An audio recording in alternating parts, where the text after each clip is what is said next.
അതുതന്നെയാണ് അനുസരണം എന്നുള്ള പറയുന്ന വ്രതം.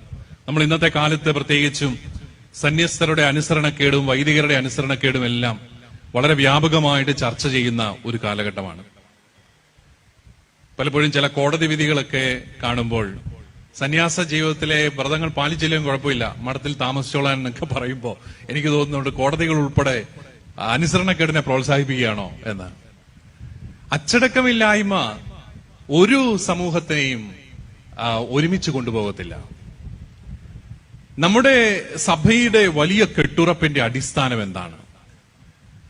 മെത്രാന്മാരെല്ലാവരും വലിയ അധികാരപൂർവ്വം പ്രവർത്തിക്കുന്നത് കൊണ്ടാണോ? അല്ല, എല്ലാവരും അനുസരണ വ്രതം എടുക്കുന്നത് കൊണ്ടാണ്. അധികാരികൾ അടിച്ചേൽപ്പിക്കുന്നത് കൊണ്ടല്ല കത്തോലിക്കാ സഭയിൽ അച്ചടക്കമുള്ളത്. കത്തോലിക്കാ സഭയുടെ അച്ചടക്കം ഒരു കാലത്ത് നമ്മുടെ സിവിൽ സർവീസ് ഇൻസ്റ്റിറ്റ്യൂട്ടിൽ പോലും പാഠ്യ വിഷയമായിരുന്നു. പ്രത്യേകിച്ച് ശിക്ഷകളൊന്നും ഇല്ലെങ്കിലും വളരെ അച്ചടക്കത്തോടെ ഒരു വലിയ ജനസമൂഹം ഞായറാഴ്ച കുർബാനയിൽ വരുന്നു, പോകുന്നു, വികാരിയച്ഛനെ ബഹുമാനിക്കുന്നു, കൊച്ചച്ചന്മാരെ ബഹുമാനിക്കുന്നു, സഭയുടെ നിയമങ്ങളൊക്കെ പാലിക്കുന്നു. ഇതെങ്ങനെ സാധിക്കും? കാരണം ശിക്ഷകള് എന്നാ ശിക്ഷയാ നമുക്കുള്ളത്? ചിലപ്പോൾ അച്ഛന്മാർ വല്ലതും ദേഷ്യപ്പെട്ടു വല്ലതും പറയുന്നു വെച്ചാൽ വേറെ എന്ത് ശിക്ഷയാ നമുക്കുള്ളത്? ശിക്ഷകളൊന്നുമില്ല. ശിക്ഷകളൊന്നുമില്ലാതെ എങ്ങനെയാണ് ഈ സമൂഹം ഇത്രയും അച്ചടക്കത്തോടു കൂടി പ്രവർത്തിക്കുക? അത് പുറമേ നിന്ന് നോക്കുന്നവർ വിചാരിക്കുന്നത് അധികാരികൾ ഇവരെ അടിച്ചമർത്തി ഇട്ടിരിക്കുന്നത് കൊണ്ടാ, ഇവരെല്ലാം പേടിച്ച് ജീവിക്കുക.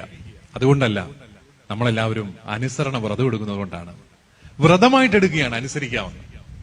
അതെനിക്ക് മനസ്സിലായാലും ഇല്ലെങ്കിലും ഞാനത് അനുസരിച്ചോളാം. ഇന്ന് ബഹുമാനപ്പെട്ട ശമ്മാശൻ വിശ്വാസ പ്രതിജ്ഞ എടുത്തു. അത് അദ്ദേഹത്തിന് മനസ്സിലായാലും ഇല്ലേലും അദ്ദേഹം അത് സ്വീകരിക്കുകയാണ്. കാരണം അനുസരണ വ്രതം എടുത്തു. ദൈവികമായ വെളിപാടിനെ അനുസരിച്ചു കൊള്ളാം, ദൈവികമായ ആജ്ഞകളെ അനുസരിച്ചു കൊള്ളാം. അത് എന്റെ ഇഷ്ടത്തിന് വിരുദ്ധമാണെങ്കിലും ഞാൻ അനുസരിച്ചു കൊള്ളാം. അതാണ് അനുസരണ വ്രതം എന്ന് പറയുന്നത്. ആ വ്രതം എടുക്കുന്നത് കൊണ്ടാണ് സമർപ്പിത ജീവിതം സാധ്യമാകുന്നത്, പൗരോഹിത്യ ജീവിതം സാധ്യമാകുന്നത്, സഭ സാധ്യമാകുന്നത്. എവിടെ അച്ചടക്കമില്ലായ്മയുണ്ടോ അവിടെ സഭ ദുഷ്കരമായ സാഹചര്യങ്ങളിലൂടെ കടന്നുപോകുന്നു എന്ന് നമുക്കറിയാം. അതുകൊണ്ട് ഈ ഒരു അനുസരണത്തിന്റെ മനോഹാരിത, അതാണ് നമ്മളാക്കുന്നത് എന്ന് നമ്മൾ തിരിച്ചറിയണം. നമുക്കറിയാം, സുവിശേഷത്തില് ഈശോയുടെ അനുസരണം, കുരിശുമരണത്തോളം അവിടുന്ന് അനുസരിച്ചു. ഞാൻ ഓർക്കും, ഒരു പൂർണ്ണ മനുഷ്യനായിരുന്ന കർത്താവ് അവിടത്തേക്ക് ഏതെങ്കിലും ഒരു നിമിഷത്തിൽ തോന്നിക്കാണില്ലേ കുരിശിൽ നിന്ന് ഓടിപ്പോണോന്ന്? അതുപോലെ ക്രൂരമായ പീഡനങ്ങളല്ലായിരുന്നോ? എന്തുകൊണ്ട് അവിടുന്ന് അനുസരിച്ചു എന്ന് ചോദിച്ചാൽ ഒരേ ഒരു ഉത്തരം മാത്രമേ ഉള്ളൂ: സ്നേഹിച്ചു. അതുകൊണ്ടാണ്. അതാണ് നമ്മുടെ വ്രതങ്ങളുടെ മറ്റൊരു ഭാവം. നമ്മൾ അനുസരിക്കുന്നത് എനിക്കെല്ലാം ബോധ്യമായിട്ടല്ല, സ്നേഹിക്കുന്നത് കൊണ്ടാണ്. ഞാൻ എന്റെ അമ്മയെ അനുസരിക്കുന്നത്, അമ്മ പറയുന്ന ചില കാര്യങ്ങൾ എനിക്ക് മനസ്സിലാവില്ല, എന്നാലും സാരമില്ല, അമ്മയെ വിഷമിപ്പിക്കണ്ട കേട്ടോ എന്നോർത്ത് ഞാൻ അങ്ങ് അനുസരിക്കും. അതാണ് കുടുംബത്തിലെ അനുസരണത്തിന്റെ പ്രത്യേകത. അതാണ് സഭയുടെ അനുസരണത്തിന്റെ അടിസ്ഥാനം. ശിക്ഷകളില്ല, പക്ഷേ അനുസരിക്കാൻ ഹൃദയപൂർവ്വം നീ ക്ഷണിക്കപ്പെട്ടിരിക്കുന്നു, സ്വാതന്ത്ര്യപൂർവ്വം നീ ക്ഷണിക്കപ്പെട്ടിരിക്കുന്നു. ഫിലിപ്പിയ ലേഖനം 2-ാമത്തെ അധ്യായം 8-ാമത്തെ വാക്യത്തിൽ നമ്മൾ ഇപ്രകാരം വായിക്കുന്നുണ്ട്: മരണം വരെ, കുരിശു മരണം വരെ അനുസരണമുള്ളവനായി ഈശോ തന്നെ തന്നെ താഴ്ത്തി. എനിക്ക് തന്നെ തന്നെ താഴ്ത്താൻ എവിടെല്ലാം ബുദ്ധിമുട്ടുകൾ അനുഭവപ്പെടുന്നോ അവിടെ എനിക്ക് അനുസരിക്കാൻ ബുദ്ധിമുട്ടുണ്ടാവും. ഈ അനുസരണം എന്ന് പറയുന്നത് നമ്മൾ ഓർക്കണം, അത് വൈദികർക്കോ അൽമായർക്കോ മാത്രമൊന്നുമല്ല, മാർപ്പാപ്പ തന്നെ അനുസരിക്കും. മാർപ്പാപ്പ എന്തിനെ അനുസരിക്കുന്നത്? സാർവത്രിക സൂനഹദോസുകളെ മാർപ്പാപ്പ അനുസരിക്കുകയാണ്. മെത്രാന്മാര് മാർപ്പാപ്പയെ അനുസരിക്കുന്നു, വൈദികർ മെത്രാന്മാരെ അനുസരിക്കുന്നു, ദൈവജനം വൈദികരെ അനുസരിക്കുന്നു. ഇതൊരു സ്നേഹത്തിന്റെ കുടുംബാനുഭവത്തിൽ സാധ്യമാകുന്ന ഒരു യാഥാർത്ഥ്യമാണ്. ശിക്ഷകളെ ഭയന്നല്ല, മറിച്ച് സ്നേഹത്തോടെ സമർപ്പിക്കുകയാണ്. ഈ ഒരു പിതാവായ ദൈവത്തിന്റെ ഹിതം അനുസരിച്ച ദൈവപുത്രനെ നമ്മൾ ധ്യാനിക്കുമ്പോൾ നമ്മൾ ഓർക്കണം, ഇന്ന് ദൈവഹിതം നമ്മൾക്ക് വെളിപ്പെട്ട് കിട്ടുന്ന സഭയിലൂടെയാണ്. സഭയുടെ പ്രബോധനങ്ങളിലൂടെ, സഭയുടെ നിർദ്ദേശങ്ങളിലൂടെയൊക്കെയാണ് ദൈവഹിതം നമുക്ക് വെളിപ്പെട്ട് കിട്ടുന്നത്. അതുകൊണ്ട് നമ്മൾ സഭയെ അനുസരിക്കുകയാണ്. കാരണം ദൈവഹിതം ഇന്ന് വിവേചിച്ച് തരിക എന്നുള്ളതാണ് പ്രത്യേകമായിട്ടും ഹൈറാർക്കിയുടെ ഏറ്റവും പ്രധാനപ്പെട്ട ദൗത്യം. ദൈവഹിതം വിവേചിക്കുക. ദൈവഹിതം വിവേചിച്ച് നമുക്ക് ലഭിക്കുമ്പോൾ നമ്മൾ സ്നേഹപൂർവം അനുസരിക്കുകയാണ്. അവിടെ എല്ലാവരും അനുസരിക്കുന്നു എന്നുള്ളൊരു ചിന്തയിൽ അനുസരണക്കേടുകളുടെ സമൂഹമല്ല സഭ, മറിച്ച് വിധേയത്വത്തിന്റെ, അച്ചടക്കത്തിന്റെ, അനുസരണത്തിന്റെ ഒരു കൂട്ടായ്മയാണ്. അനുസരണമില്ലാതെ ഒരു സമൂഹത്തിന് നിലനിൽക്കാനാവില്ല എന്നും നമ്മൾ ധ്യാനിക്കുകയുണ്ടായി. ഈ അനുസരണ വ്രതം എന്ന് പറയുന്നത് ദൈവേഷ്ടം തിരിച്ചറിയാനുള്ള എന്റെ മാർഗമാണ്. എനിക്ക് ചിലപ്പോൾ എന്റെ ഇഷ്ടങ്ങൾക്കനുസരിച്ച് പ്രവർത്തിക്കാനുള്ള പ്രലോഭനം ഉണ്ടാവും. എല്ലാ ദിവസവും നമുക്ക് എല്ലാവർക്കും അതുണ്ട്. നമ്മുടെ ഇഷ്ടങ്ങൾക്കനുസരിച്ച് പ്രവർത്തിക്കാൻ അപ്പോൾ നമ്മൾ അനുസരിക്കുകയാണ്.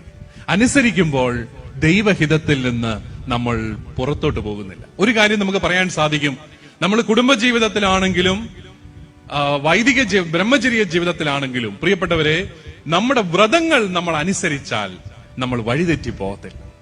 അത് കുഞ്ഞു മക്കളൊക്കെ ആണെങ്കിലും മാതാപിതാക്കളെ അനുസരിക്കുന്നുണ്ടോ, അവർ വഴിതെറ്റി പോവുകയില്ല, ഉറപ്പാ. കാരണം ഒരു അമ്മയും അപ്പനും മക്കൾക്ക് മോശം വരണമെന്ന് ആഗ്രഹിക്കത്തില്ല.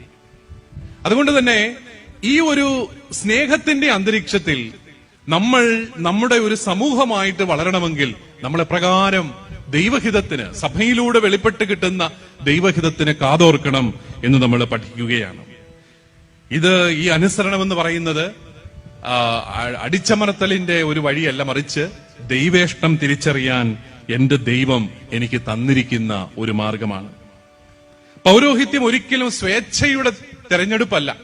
എന്റെ ഇഷ്ടങ്ങൾ നിറവേറ്റാനുള്ള ഒരു അവസരമല്ല പൗരോഹിത്യം, മറിച്ച് സഭ എന്തു പറയുന്നോ അത് ചെയ്തേക്കാം, അതിലൂടെ കൃപകൾ ഒഴുകി വരുന്നു എന്നുള്ള തിരിച്ചറിവാണത്. എന്റെ കഴിവുകൾ അനുസരിച്ച് എന്റെ കഴിവുകളെല്ലാം പ്രകാശിപ്പിക്കാനുള്ള ഒരു വേദിയായി ഞാൻ ഈ അൾത്താരയെ മാറ്റുമ്പോൾ എന്നോടുകൂടി അതെല്ലാം തീരുകയാണ്. ഞാൻ എന്റെ സഭയെ അനുസരിക്കുമ്പോൾ അത് നിലനിൽക്കുകയാണ്. കാരണം സഭയ്ക്ക് എപ്പോഴും തുടർച്ചയുണ്ട്. അതുകൊണ്ട് സ്വേച്ഛയുടെ, സ്വാർത്ഥതയുടെ തെരഞ്ഞെടുപ്പല്ല പൗരോഹിത്യ ജീവിതം, മറിച്ച് ദൈവഹിതത്തിന് കീഴ്വഴങ്ങലാണ്. അതുകൊണ്ടാണ് ഞാൻ പറഞ്ഞത്, നിങ്ങൾ പ്രാർത്ഥിക്കണം വൈദികർക്ക് വേണ്ടി, സന്യസ്തർക്ക് വേണ്ടി. കാരണം ഈ സ്വാർത്ഥതയുടെ വലിയ പ്രലോഭനങ്ങൾ ഞങ്ങൾക്ക് എല്ലാ ദിവസവും ഉണ്ട്. ധിക്കരിക്കാനുള്ള പ്രലോഭനങ്ങൾ എല്ലാ ദിവസവും ഉണ്ട്. ഇഷ്ടമുള്ളതുപോലെ ജീവിക്കാനുള്ള പ്രലോഭനങ്ങൾ. അവിടെ ദൈവഹിതത്തിനനുസരിച്ച് ജീവിക്കുവാൻ, സഭയുടെ മാർഗനിർദ്ദേശങ്ങൾക്കനുസരിച്ച് ജീവിക്കുവാൻ, എന്റെ വ്രതങ്ങൾ എനിക്കായിട്ട് കെട്ടിത്തരുന്ന മതിലുകൾക്കുള്ളിൽ ജീവിക്കുവാൻ, അതിൽ സന്തോഷം കണ്ടെത്തുവാൻ ഒക്കെ എനിക്കും പ്രാർത്ഥന ആവശ്യമാണ്. പ്രിയപ്പെട്ടവരെ, അനുസരിക്കാൻ ബുദ്ധിമുട്ടുള്ളത് അപകർഷതയുള്ളവർക്കാണെന്ന് പറയാറുണ്ട്. അഭിമാനബോധമുള്ളവന് അനുസരിക്കാൻ ബുദ്ധിമുട്ടില്ല. സഭയെ അനുസരിക്കുന്നത് എന്റെ തോൽവിയാണെന്ന് ഞാൻ ചിന്തിക്കുന്നിടത്താണ് അനുസരിക്കാൻ എനിക്ക് ബുദ്ധിമുട്ട്.